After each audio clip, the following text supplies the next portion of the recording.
Good morning and welcome again to another Making Mondays Matter.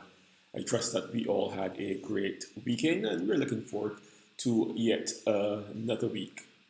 I know I said I hope that you had a great weekend. For many, especially my North American friends and family, the weekend has not been that great for them with everything that's happening over there. But I do pray that that as time goes by, we would find some resolution to the situation as it is unfolding. And so this morning, I want to share with us on this subject of justice. I'm stepping a little bit out of my comfort zone this morning of personal development and looking a bit at social development. And from that aspect, I just want us to consider the subject of justice. It means so much and so many different things to different people. If you are into philosophy and you're looking at the subject of justice, you know that there are so many different subsections of it. There's distributive justice, there's criminal justice, there's merit-based justice, there's these. And when you look at these types of definitions of justice from a philosophical perspective, you often start to recognize that sometimes they are opposed to each other. So you're left with the underlying question as to what exactly is justice? What is this thing that persons are rioting and burning and, and clamoring for at this point in time? And so it got me thinking over the last few days, since really this Floyd thing started in the US, on a more deeper level. And as a pastor, it caused me to look back at the Bible and what does it say about justice.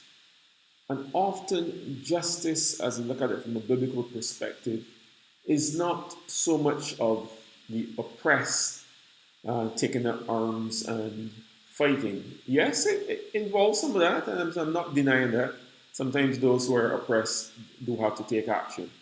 But in many cases, justice is about those who have the ability and the wherewithal standing up for those who do not.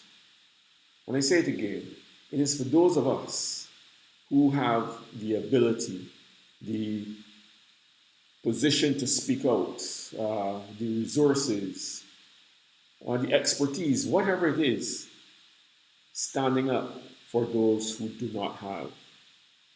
And when you look at it from that perspective, you start to realize that we all have a responsibility in ensuring that justice is done, is that the other person is dealt with fairly.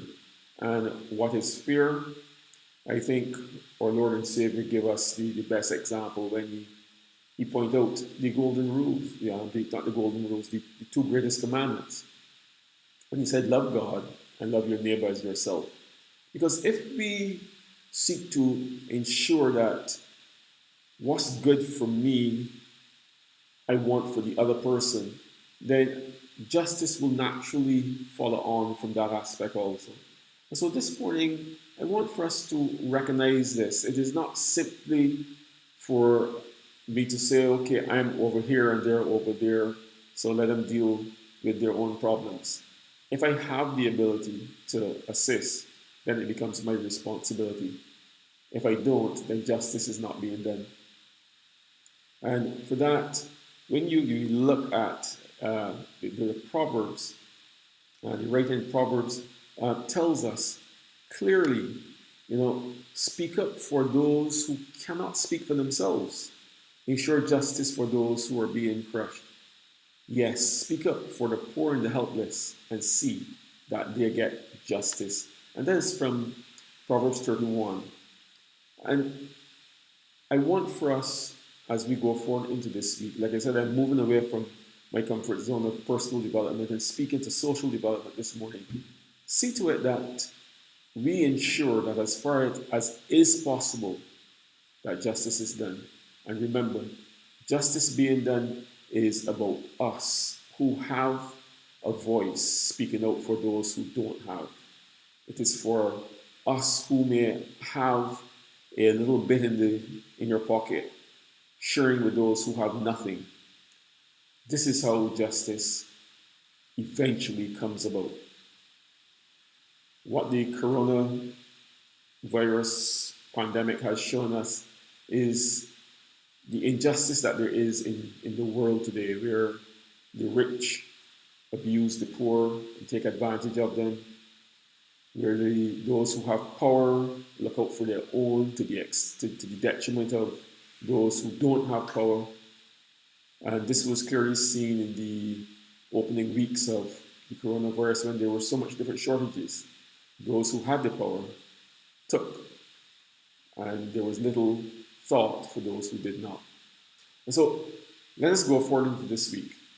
Let us continue to exercise justice, and let us seek that justice prevails and that all persons are treated fairly.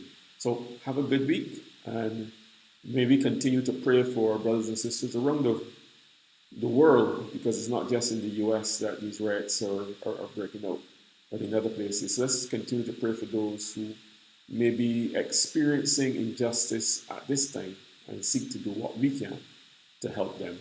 This is David Ince for Living Successfully, wishing you a wonderful week.